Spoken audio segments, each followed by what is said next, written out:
बिस्मिल्लाहिर्रहमानिर्रहीम। अस्सलाम वालेकुम। मैं बना रही हूँ मैंगो शेक।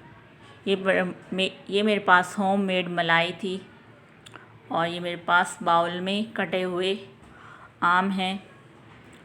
जार में डाल के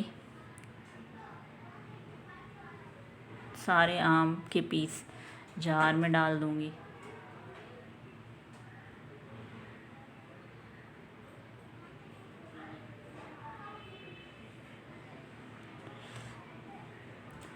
और ये मेरे पास तकरीबन 4 से 5 चम्मच चीनी है। आप अपने टेस्ट के मुताबिक टेस्ट के हिसाब से ले सकते हैं।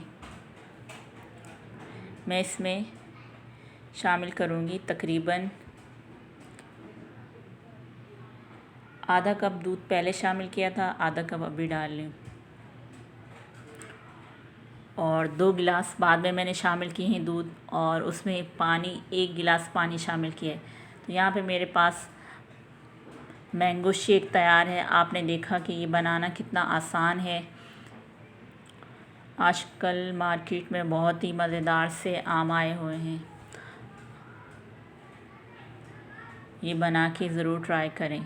और ये गार्निश करने के लिए मैंने आम के 2 पीस रख लिए थे, उसके अंदर डाल दी हैं। और ये बादाम, आप चाहें तो इसमें जब ब्लेंड करें उस वक्त बादाम पिस्ता भी डाल सकते हैं।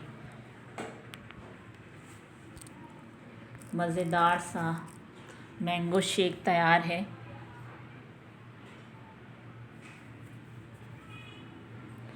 मेरे चैनल को सब्सक्राइब करें, मेरी वीडियो को लाइक करें।